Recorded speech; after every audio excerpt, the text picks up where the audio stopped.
you discussed last week, that why a husband can Yes. nullify his wife's neder and she can't nullify his, right? That's correct. Okay. Could it be partially because he is responsible for her support? So there is And an she is not responsible for his? correct. So there is an economic theory.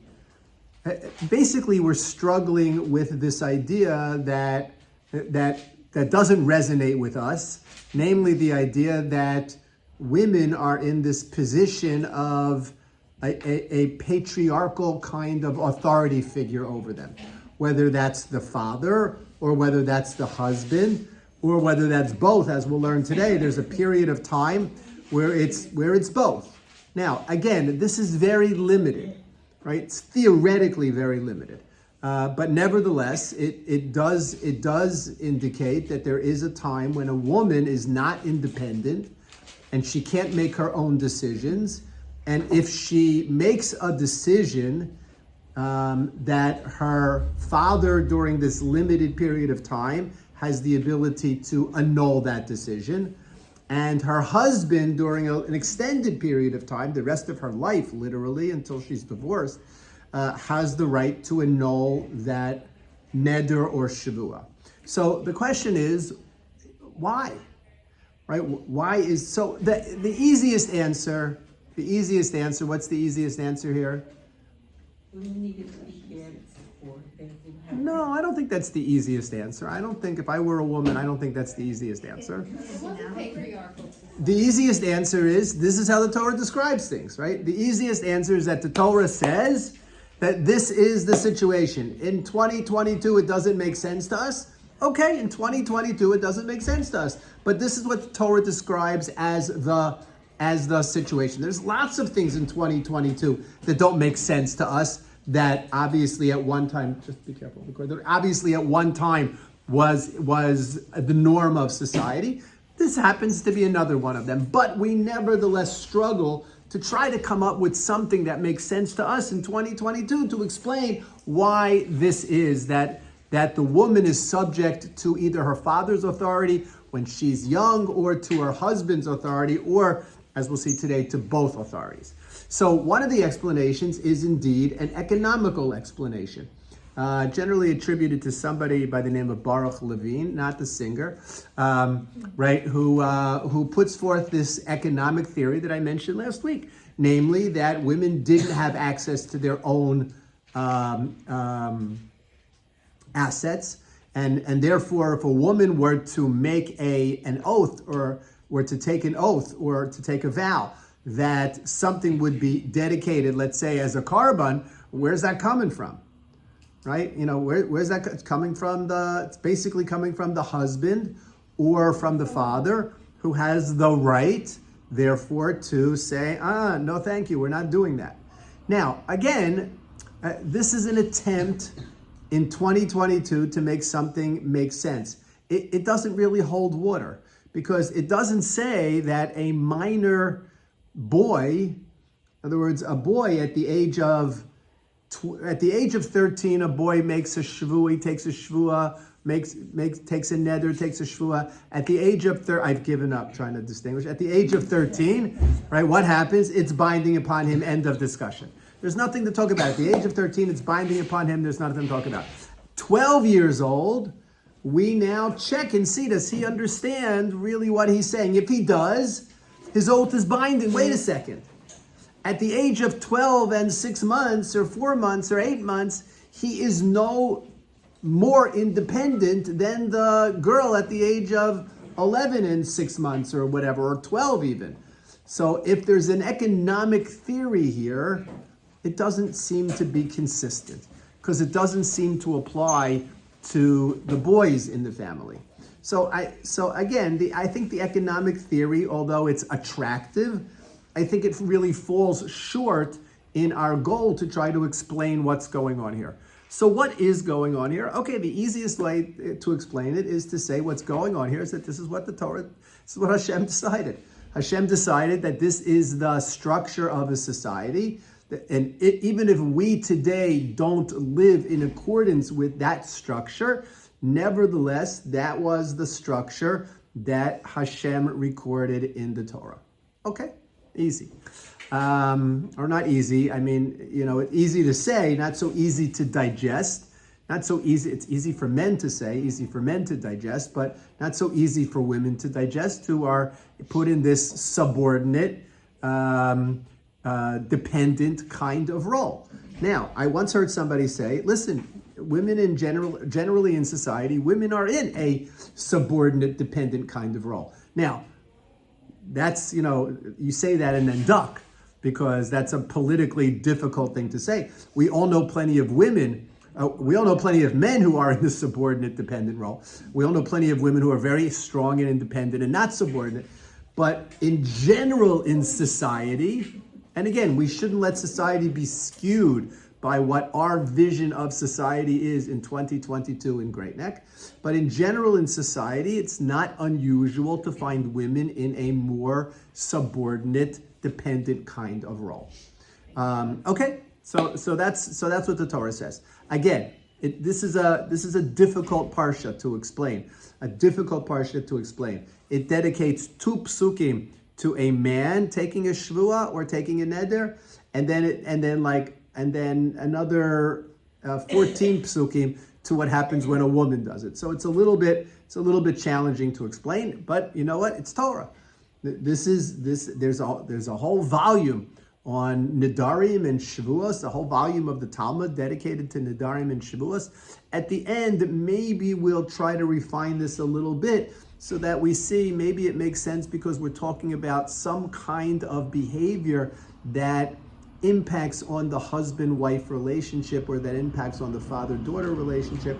We'll talk about how far-reaching is this ability to nullify your wife's neder, right? If your wife says, I'm going to daven 3 times a day, do you have the ability to nullify that neder? Do you as a husband have the ability to nullify that neder? Maybe yes, maybe no. Maybe if a woman takes upon herself an obligation to daven 3 times a day, there are things that aren't going to get done, right? Things that she might be responsible for in the household that are not going to get done, all right? Now, does that matter? Does that not matter? We'll talk about it, but Brenda, go ahead. That neder needs to be heard by 2 people, right? No, not necessarily. No, not right. Haven't been here all night. Right? No, not necessarily. No? Not necessarily. A neder is a valid neder, right? We're talking about nedarim that could be binding even if they're not heard, right? They're not heard by anybody. So, Tina. Is this a further extension of what was hardwired into Gracious when the pasuk says "V'hu Yimsholba"? When the pasuk says what? "V'hu Yimsholba." V'hu yimshol, Yeah. that he, the husband, will Right. rule over. I don't know. Maybe. And that's also. Maybe. Could be. I don't know. And another question. With the bar mitzvah, there is a sentence that says "Baruch Shebatrani Meha Ol Hazeh." No, it is a bracha Oh, okay. that is made by the father, which is Baruch with Shem and Malchus, Shepetarani me onsho shel lazeh, right, from the punishment of this child. But it's for a bar mitzvah, not for a bat mitzvah. Well, the only reason it became in vogue it's the same principle for a bar mitzvah and for a bat mitzvah. Mm-hmm. It just there was no public manifestation of a bat mitzvah. There was only a public manifestation of a bar mitzvah. That's why there became this public display of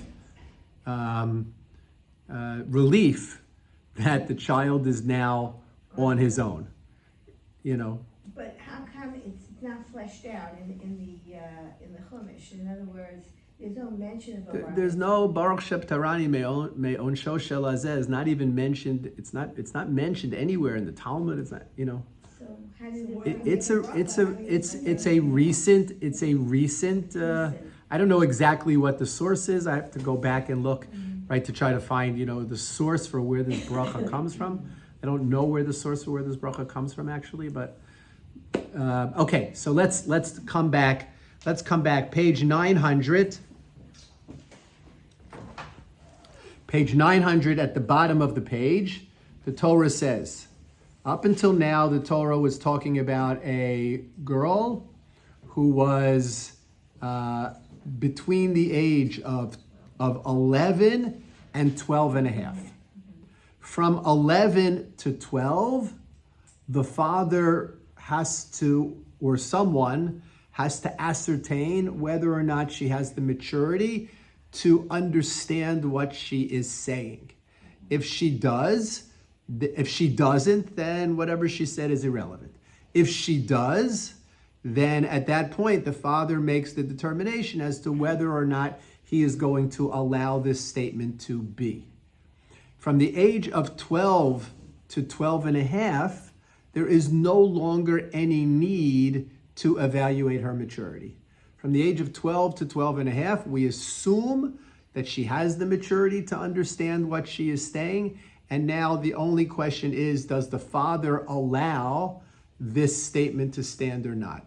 From the age of 12 and a half onwards, the father has no role in the statement. She makes a statement, she accepts upon herself some kind of behavior or something to do, that is binding. Even if her father doesn't want it to happen, it's irrelevant. Once she reaches the age of 12 and a half, she is on her own. Okay, she's on her own. Which also doesn't help the economic theory. In other words, at 12 and a half, what is, she's going to bring a carbon. What does it mean she's on her own at the age of 12 and a half? Nevertheless, that's what the Torah told us. Now, on page 900, Pasuk Zayin, the Torah is transitioning. And what does the Torah say? V'im hayo sihiyeh li'ish. V'im hayo sihiyeh li'ish. How would you translate that? And if she were to be to a man. The English translates it as, if she be married to a man, unidareha aleha, and her vows are upon her, o mivsa sifaseha, or the utterances of her lips, asher asra al nafsha, those are shavuos. The first part of the pasuk is referring to nidarim. The second part of the pasuk is referring to shavuos. Vishama isha, and her husband hears. So then, biyom shama'o, on the day that he heard, vehecharish la, if he was quiet, v'kamu nidareha, ve'esareha asher asra al nafsha yakumu. What? Then the oaths or the shua that she made are binding. What is this talking about? What stage in a woman's life is this talking about? Well, it seems obvious from the beginning of the pasuk. What does the beginning of the pasuk say? V'im hayo sihiyeh li'ish. If she be married to a man. However, the Gemara and accordingly Rashi don't see it so simply. Look at Rashi. What does Rashi say? Rashi is in the second column, 5 lines up from the bottom of the page. V'im hayo sihiyeh le'ish zo arusa, says Rashi. This is referring to an arusa. Now, what we need to understand is, what is an arusa? Right? We don't have an English word for arusa. Fiancé? Right? We don't have an English word. There is no such English word for it. Okay? What is an arusa? An arusa is a woman who has accepted kesef kiddushin from a man in the presence of witnesses. So she is what we call mikudeshes. For lack of a better English term, we translate it as betrothed, right? Mikudeshes. But it doesn't really work. She is mikudeshes, but she's not yet married. What makes her married? Relationship, sexual The relationship. Not necessarily. Not necessarily. No, not a kinyan. Okay, so let's go back. Let's think about a traditional chuppah. let's think about a traditional chuppah. What does a traditional chuppah begin with? What's a traditional chuppah begin with? Wine, 2 brachos over a cup of wine. What? Forget Tanayim. Tanayim is part of the Chassan's Tish, right? Rosie's on. Right? Forget Rosie. Brenda has to tell you something. I don't know what that means, but okay. Oh, she doesn't have to report back to you. That's what she said. Right, okay. exactly. All right. So what do you have? So we have this idea, right? We have this idea. A chuppah begins with the chassan and kala. I don't care the procession. I don't care the badekin. I don't care the tanayim. I don't care the shmorgasbord. I don't care any about that. I don't care about. I do care about that, but I don't care about it from the perspective of this. Now we're talking. By the way, just as a side, I just have to stop. Time out. I went to a wedding when I was in Israel, right? And I just love Israeli weddings. Now this happened to be an Israeli wedding with 2 kids who have American roots. So it wasn't a complete, it wasn't a, short sleeve white shirt, kind of wedding. But it was still just a great wedding. I want to tell you my favorite part of the wedding. I always think, this has nothing to do with what we're learning about, but I always think the badekin is a very moving part of the wedding, right? The badekin is a very moving part of the wedding. By the way, the word is badekin in Hebrew. It comes from, in Yiddish, comes from the word livdok in Hebrew, which means to check, right? To check and make sure this is the one you intend to marry. It is not a bedecking, right? Where the kala is bedecked with her veil. That is an absolute corruption of the idea. And you would be surprised how many people hold that that's what it is. It is a bedecking, all right? It's not that at all, right? It's livdok, correct. He's checking, making sure it's not her sister. Okay, back to Yaakov, Rachel, Leah. Okay, we all know that. Now, so what do we have here? So we have this idea. So, it's a very emotional time. In many situations, it's the first time the chassan and kala have seen each other in a week or so. Generally, the badekin happens relatively quickly. In other words, everybody's dancing, everybody's excited. The chassan comes in, he puts the veil down, turns around, they carry him out. The fathers, if they're there, give brachos, finish. This wedding I was into in Israel, it must have been 10 minutes. The chassan comes in and he stops at a certain point and he's standing there and they're singing and the kala is sitting over there. The kala is looking at him and he's looking at the kala and I'm schwitzing. It's like going on and on and on. Yeah. Right? It's such an emotional time and everybody is singing and everybody, much more powerful than this, little, I'll throw the veil over your face kind of thing that we do here. But nevertheless, okay. So let's put all that aside. We're under the chuppah. What's the first halachic thing that happens under the chuppah? Don't tell me walking around. What's the first halachic thing that happens under the chuppah? The birchos erusin. The 2 brachos over a cup of wine. Birchos erusin. What does erusin mean? That's what Rashi just said. Zo arusa. We're talking about a woman who is an arusa. Birchos erusin. These are the blessings of betrothal, right? Rabbi makes 2 brachos, and then the chassan and kala each drink from the wine. The rabbi is also supposed to drink from the wine. That's how, if you watch a chuppah carefully, so you'll see how skilled the rabbi is, right? Because the rabbi needs to drink from the cup of wine also. Right? But he doesn't, so if you'll watch, sometimes what happens is the rabbi spills a little bit of wine on his hand, right? And then tastes the wine from his hand so that his bracha, borei priya gafen, right, is fulfilled, right? You have to It's not levatala. Right, but you have to, it's not levatala anyway because it's made on behalf of them. But nevertheless, we try to do that, so you have to look carefully and you'll see. Next chuppah you go to, you'll look carefully if you're that close, right? You're probably not that close, right? You look carefully and you see these, right? You see, right? You see these things, okay? All right, so. Is he allowed to drink from it? Yeah, he could, but it's like you give it to the chassan, you give it to it's pasnished. All right, so anyway, all right, let's go. So that's birchos erusin. What is the next halachic thing that happens in the wedding? The tabas? They check The tabas, Yeah, they check. right? The tabas, the ring, right? What does the man say when he gives the woman the ring? Hare at mikudeshes li. You are mikudeshes to me. All right? Let's say the wedding stopped at this point. Would she be married? Would he be married? Yes. Nope. No? Nope. Because they would need to have Nope. something done to. They are not married. They are not married. What? What are you talking about right now? After the ring, there's an earthquake. I don't know. After the ring, there's an earthquake. Everybody has to leave, right? I don't know. There's a tsunami. Well, I don't know. Whatever. So come up with something. Puts the ring on her finger, right? She closes. The Adim see the ring.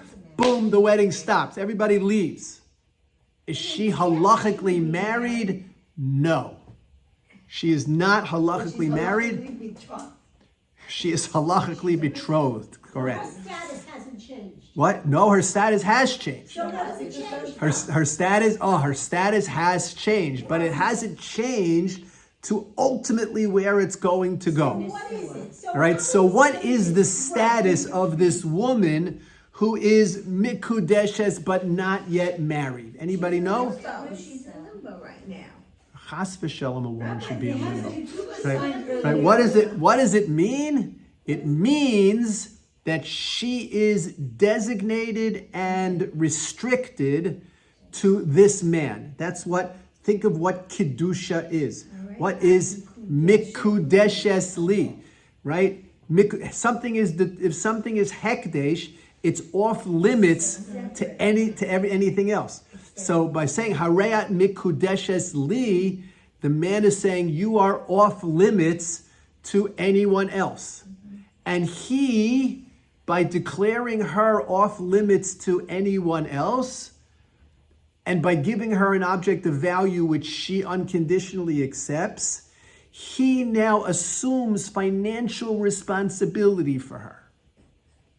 But he's not allowed to live with her as husband and wife. No sleeping together. So one extra has They to can be said for that correct. whole step. Right. They're not allowed to live together as husband and wife. If the wedding stops now, she goes back to Tati's house, and she goes back to her parents' house. This is the mother of the bride's dream, right? She goes back to the parents' house, and somebody else has to pay for her, right? It's the best of all worlds, right? The best of all worlds. She goes back to her parents' house, and somebody else is financially responsible for her. Doesn't get better than that, Brenda. In the old days when people had tanan before the wedding, that was also a very significant thing. Well, so we'll back up in a sec. We'll talk about that in a second. Sometimes people just make a shidduch without tanan, but the father will say. Okay, so when you talk about Tanayim, right? When you talk about Tanayim, when we say Tanayim today, we are talking about a document that sets forth the responsibilities of each party to the other. There is minimal halachic significance to Tanayim. Minimal halachic significance to Tanayim. Isn't there? I'm talking about Kiddushin. It's a whole different animal. No, I'm asking. And let me build into it historically, and I think you'll have an answer. Well, when you sign Right. the ketubah,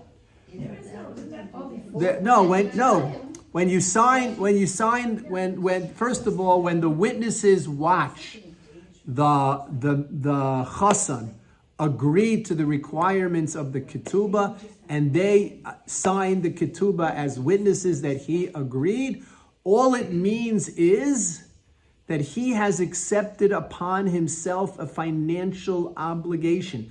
We went through the ketubah. Right? It is a financial obligation that the husband has accepted upon himself.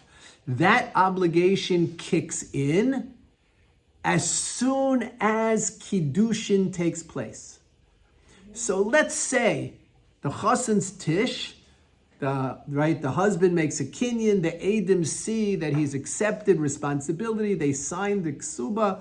On the way to the chuppah, the father of the bride comes over to the chassan and he says, "Listen, my daughter just put an order into Amazon for, something. Here's the bill, right? No, it's irrelevant. Just because he agreed to the ksuba doesn't mean he has financial responsibility yet. It's not retroactive. He only has, it's certainly not retroactive. He only has financial responsibility once Kiddushin takes place.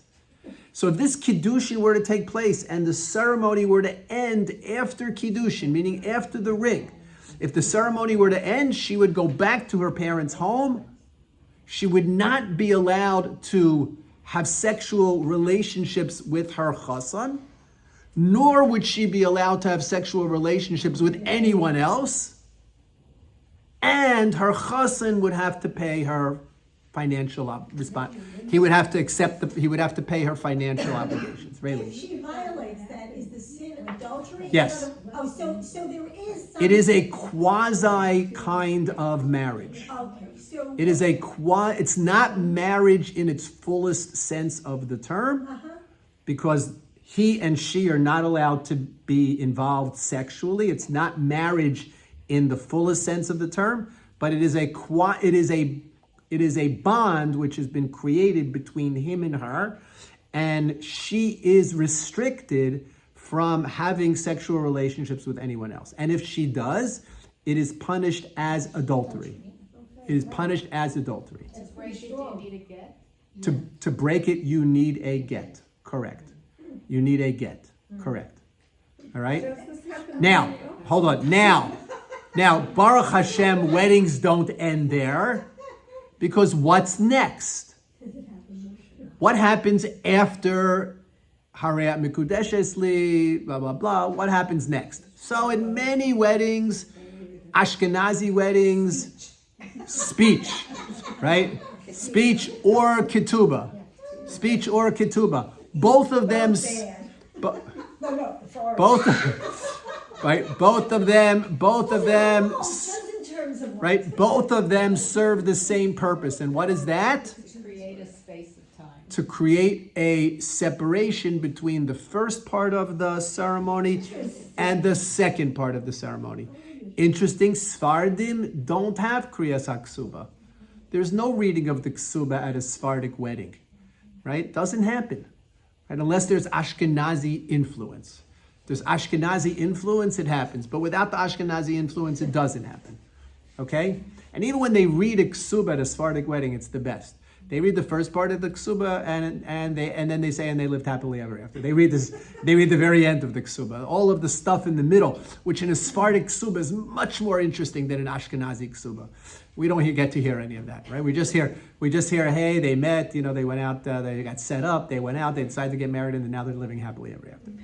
The meat and potatoes of the ksuba is skipped. Okay, but so it's just a break. And now comes the marriage. What's the marriage? What's the marriage? Sheva brachos. Some say Sheva brachos are the birchos nisuin. Nisuin is marriage. Sheva brachos are the birchos nisuin. Right? Now, nisuin. Nun, sin, vav, aleph, yud, nun. Nisuin. Okay? Now, some say it's not just that, because in addition to the Sheva Brachos, we need something else. And what is that? That's Yichud. We need Yichud. What does Yichud mean? Yichud means that he has, you're probably not going to like this, but he has taken her into his reshut, he has taken her into his domain, if you will. He has taken her. It's the good old pick her up and carry her over the threshold business, which of course we can't do, but okay, right? The good old pick her up and carry her over the threshold. Okay, taken her into his domain. Wait a second, interesting. Sfardim don't have this. Sfardim don't have yichud. What? What do you say? No, I'm only kidding. Right? Sfardim, Actually, that right? would be very cute. Right? They carry the chassan out of the Bazek. Right. Carry the bride. Right? So Sfardim don't have yichud. Wait a second. Sfardim don't have yichud. Where's the yichud part for at a Sephardic chuppah? Where did they exchange the presents? Exchange what presents? Well, is it The Sephardic wedding, there's no exchange. He's giving her. What do you mean exchange? He doesn't have to give her. Okay, those of you on Zoom, class discipline has absolutely deteriorated. Okay, all right, shh. Okay, so this business about exchanging gifts in the yichud room is a very nice thing. It has absolutely no halachic significance at all. I don't know who came up with it. I think who? A jeweler came.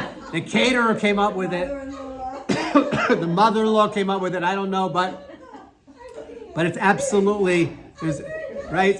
It's interesting. Any of you ever read Quora? You know, you see some of these, or Reddit, these interesting things that appear in these. So somebody asked you, what happens in a yichud room? Right? So right away you can tell if somebody had to ask what happens in a yichud room, where they're coming from. Right? It was somebody who wasn't, obviously wasn't Jewish, didn't know, and then it was this, right? So what happens in a yichud room? Yichud. Right? They are, right, what happens in a yichud room is that the two of them are secluded, alone in one domain, with people ensuring that they're not disturbed for the amount of time that it could conceivably take to consummate this relationship. Now, of course, I tell, no,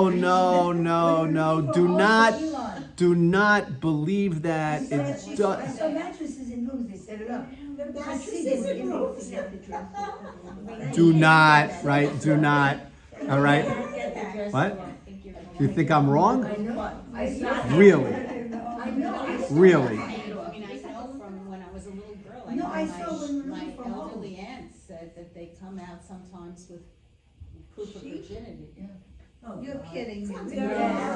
Okay, we're gonna. Okay, right. So Rosie just said what happens in the yichud room stays in the yichud room. I don't know. Okay, but generally, right? All right. So Sfardim don't have yichud. So what do?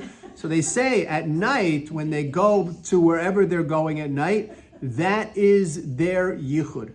When they go to wherever they're going at night, that is their yichud. And this says what? Well, so whether there's witnesses, whether you need witnesses, you really don't need witnesses, the whole question. This has, by the way, very interesting ramifications in the world of women covering their hair. Right? At what point does a kala need to cover her hair? In other words, at what point is the kala considered married? Right? At what point is the kala considered married, where she now, as a married woman, needs to cover her hair? After you? Right? Is it right? The Hasidim go in, they shave their hair, they shave till they come out. Yes, Although, some of the girls, she's right. you don't know, I mean, I might yes. They're shaving hair in the yichud room? Some, That's why they get a present. it's awful. Yes, some. I don't know. Okay. Anyway, forget that. Let's come back to why I brought this up. I'm sorry, we're like way afield. Maybe they don't think. Right? We're way afield. Okay, for them it's a very if that's indeed what happens in the yichud room, I don't know. If that's indeed what happens in the yichud room, so perhaps within that society, within that culture, that's what they're accustomed to, and it's no big deal. Okay, but let's leave that aside. The reason I brought this up, the reason I brought this up is to show you that there are two separate and independent parts of what we call the marriage ceremony. There is the erusin, which is the betrothal, and there is the nisuin, which is the wedding. At one point in time, historically, these were separated by a period of time up to a year. Up to a year. There was erusin that took place.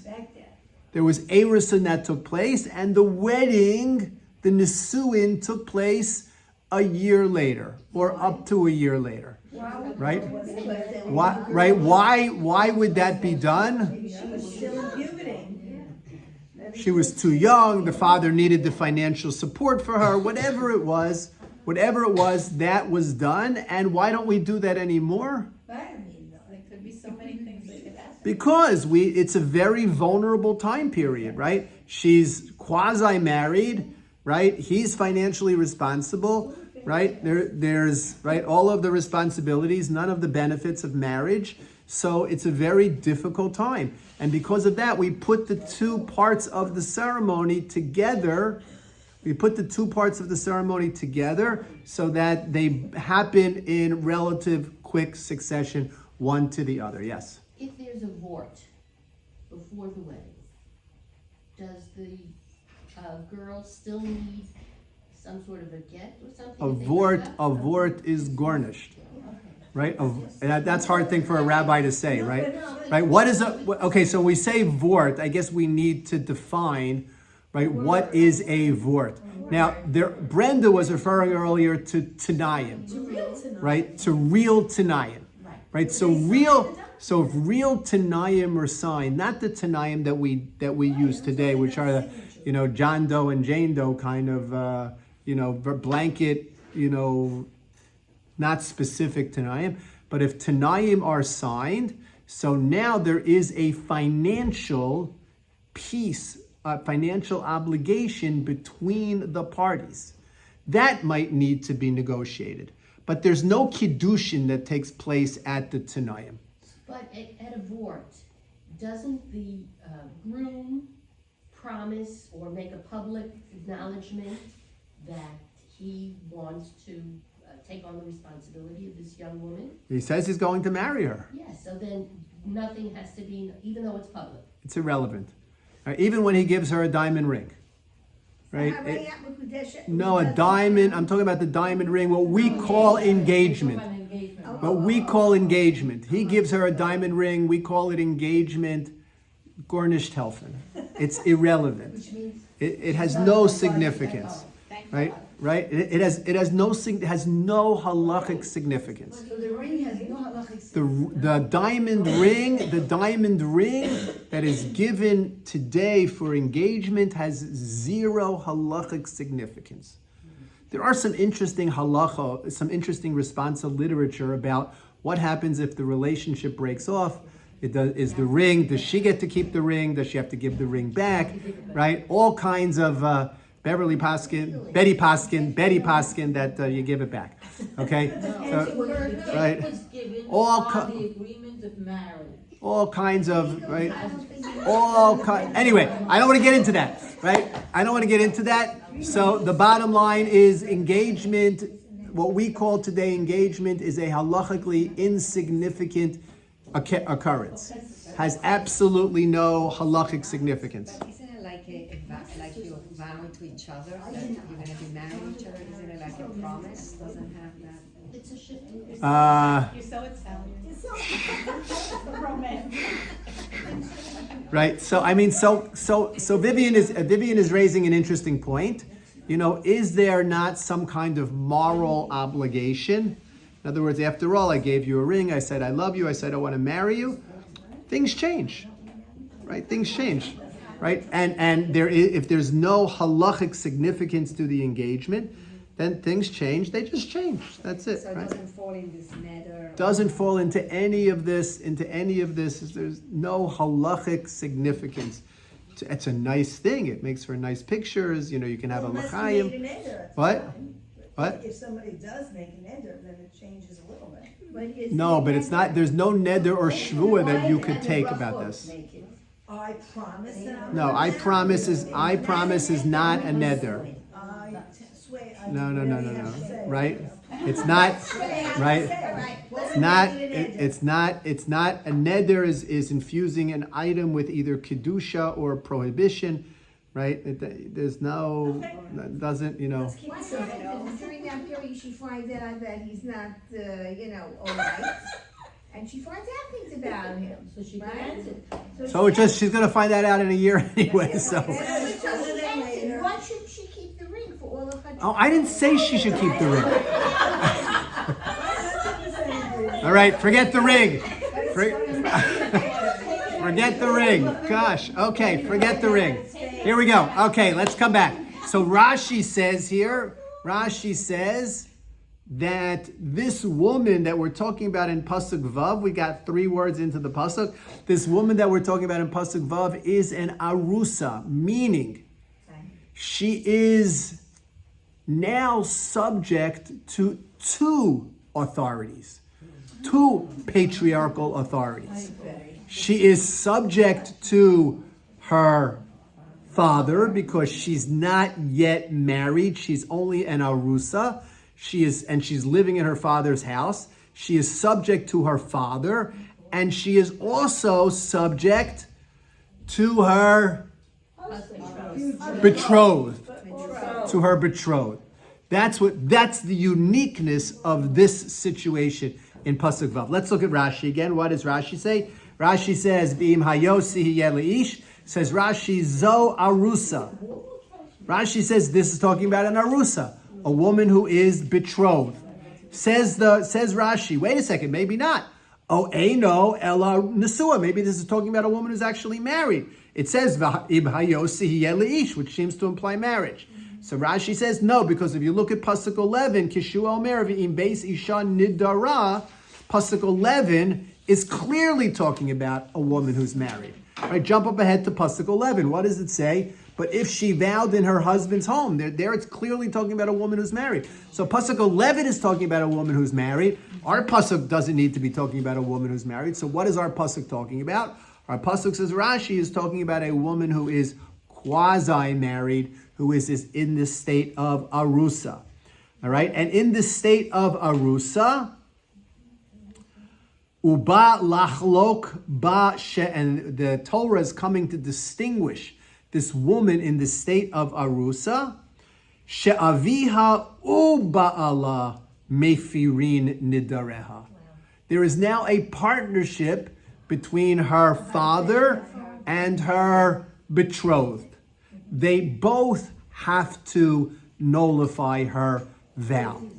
In other words, if her vow is going to, because she is in the rishus, she is in the domain, she is dependent on each of them. She's dependent on her father because she's not yet fully married. She's dependent on her betrothed because she is an arusa, right? So she's dependent on both of them. So being dependent on both of them mean that if something is going to be nullified, if an oath or a vow that she takes is going to be nullified, it needs to be nullified by both of them. Raylene. What if he dies in this, what if he... Oh, great Oh, question. okay. So Raylene's asking the question the Gemara asks. Right? The Gemara asks the same question. What happens if the father dies? Right? During this time. The Gemara doesn't ask what happens if he dies. Right? The Gemara asks what happens if the father dies. Right? It's a great question. Right? What happens if the father dies? So now under whose domain is she? Right? She's not married yet. Right? So under whose domain? So the Gemara has a whole discussion about this. Exactly, Raylene, exactly this question. Okay? But here we need both the father and the soon-to-be husband to be mayfair her neder, to nullify her neder or her shvua. If they don't, then her neder or shvua stands. And if they both have to, right? And if one of them, right? So now we have an interesting question. What happens if one of them does and the other doesn't? Is that when Right? Hashem becomes a partner? What? Is that when Hashem becomes a partner? No. If one of them does, if the father does and the husband doesn't, or the husband does and the father doesn't, it's valid. The oath stands. The shavua stands. And if the day has passed and they've allowed it to happen, then neither one of them has the right any longer to nullify. Let's say the father heard her and father said, "That's a great shvua. You got it, girl." Then the husband says, "Whoa, no. Tough, he's out of luck."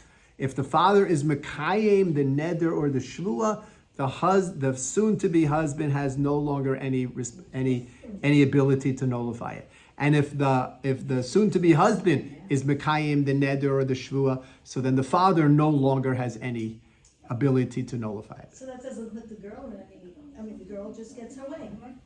Because she made it in there, who needs the father and the husband to nullify it anyway? She wants it, since she made it. Right? She made the net. No, of course. In other words, She's not in the worst, she's where she wants to be. she could be certainly in that situation. She certainly could be, no question about it. She's older than 12 and a half. Like, He she's still older. can, he still can So know. She's why between is the 12 and a father- half and 13. So, let's say she's 14. Then he doesn't. No, this So is the right. father That has nothing to do we're with talking about a. I'm sorry, I didn't specify. You're We're talking about a just na'ara me'orasa. Okay. A na'ara me'orasa, meaning she is within this period from 12 to 12 and a half, and she's betrothed. Right? She's a na'ara me'orasa. If she's older than 12 and a half, right? If she's older than 12 and a half, then it's just the one to whom she's betrothed, no longer the father. Okay? I just want to clarify something. You can't, many years ago, they used to have these mock marriages. Then they said, no good, because she could be married, the way they aimed him, etc. So I'm trying to reconcile that event with this. So, according to what you just said, Harayat Mekudesh Shli is not enough to get her married fully. It's not enough to get her married fully, but it's enough to get her in trouble. It's enough that she needs a get. It's enough to get her in trouble. She would need a get. Correct. Even though there was no Tanayim before. We don't care about tonight. That is enough to get, that she needs a get. Correct. And she can't marry a couple. Well, I remember a case where a father made a shidduch for a kid, and then, there was a big to-do because. We don't right. Even though halachically that's permissible, it's not something that we allow to happen today. Well, in Woodlake, they allowed it to happen like 25 years ago. There was Yeah. a big. In Europe. It was a big scandal. Well, I wasn't part of it because I was great at, which is another word Parents from have one less thing to worry Brooklyn. about. But it was a terrible thing. The mother bought I remember this. I remember this. And the poor girl had been promised by the father to another man. Was there kesef? That was kesef kiddushin. That was. But it was Yeah. terrible. Okay. Anyway, so we're talking here about a very specific situation. Pasuk Vav is making the transition from the girl in her father's house to what is going to be the woman who is a grown up and who is married. Okay, or as grown up as you need to be married. Okay, here in Pasuk Vav, we're talking about this unique situation of a na'ara me'orasa, between the age of 12 and 12 and a half, who is betrothed to some fellow, and now she is under two rishuyos, if you will. She's under the rishus of her father and the rishus of her one-day husband. And they both need to be mayfair, the neder or the shvua, if it is not to take effect. And if they don't, right, if both of them don't, then the neder or the shvua stands. Let's look at the pasuk. Let's look at the pasuk. V'im hayosi hiyeh leish, that if she is in the situation of a na'ara me'orasa, unidareha aleha o mifta sfaseha, and the neder that she took is upon her, or the utterance of her lips, asher asra al nafsha, that she forbade something to herself, v'shama isha biyom sham'o, and her isha, meaning her betrothed, hears, right, about this, v'hecherish la, and he's quiet, he allows it to stand, v'kamu nidareha ve'esareha asher asral nafsha yakumu. Look at Rashi. V'shama isha hare l'cha she'im kiyem haba'al shehu kayam. What you have here is if one of them, in this case the Baal, the quasi-husband, if he is mekayem the neder, he allows it to stand, he hears it and he doesn't object, he allows it to stand, then the oath stands. All right? Okay, So let's look at the next pasuk at 12. V'im, we're still talking about the same situation. We're still talking about the na'ara ma'orasa. V'im biyom shemoa isha yani osa, and if on the day when he hears it, here we're talking, right? So if you we'll see in a minute that Rashi tells us could be either the father or the husband to be. So either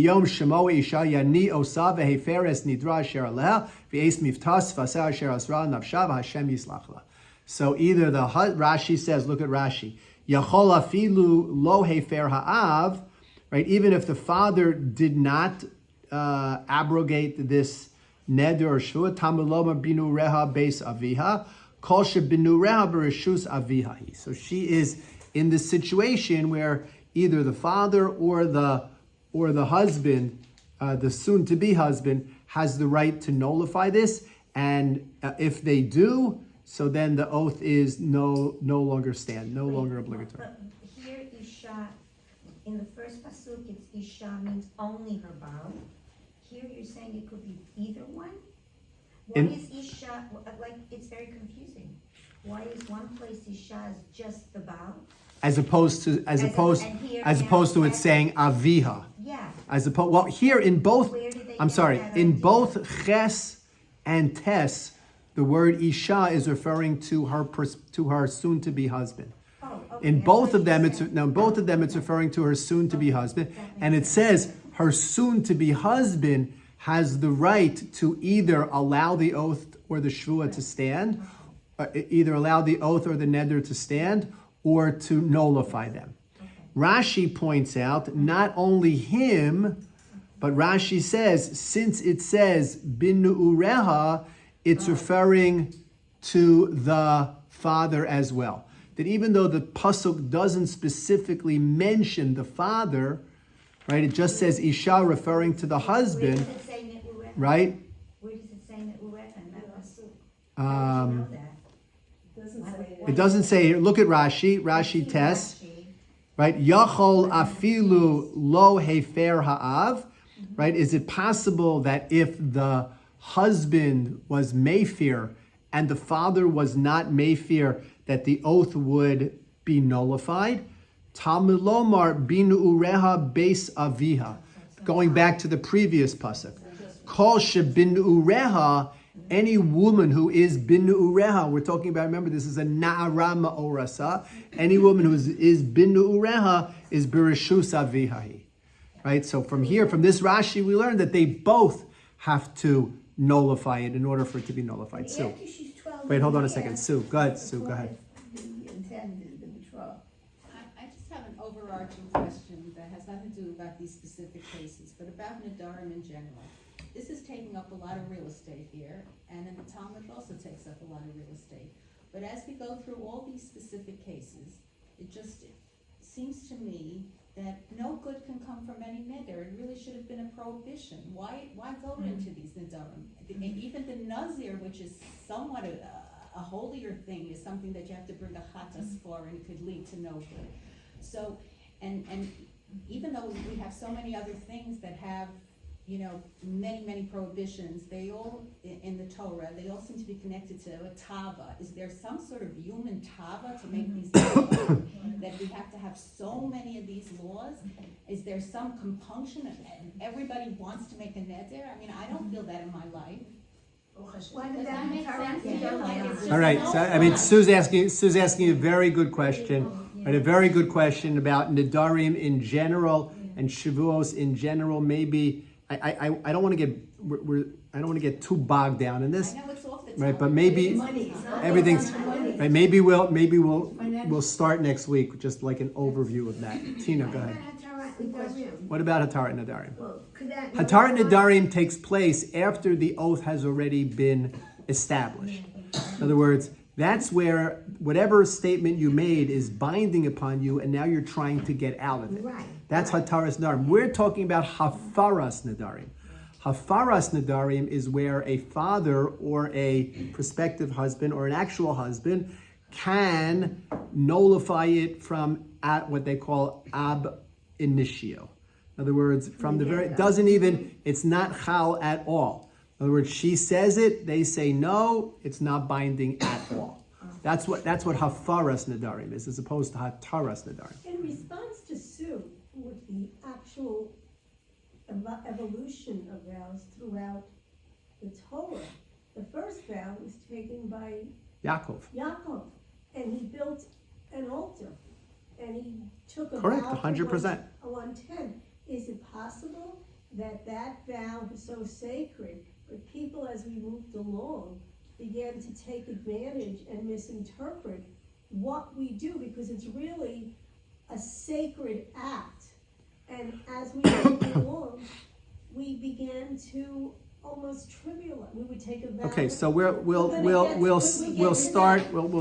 I don't want you to lose sight of the fact that even though we are spending a lot of time on the relationship of vows and oaths to women, right? It's not the, it gets mentioned here, but it's not supposed to be dragging us into the quagmire, right? So, but right. Okay, we'll start in Yetz Hashem. We'll start with this next week. Have a great week.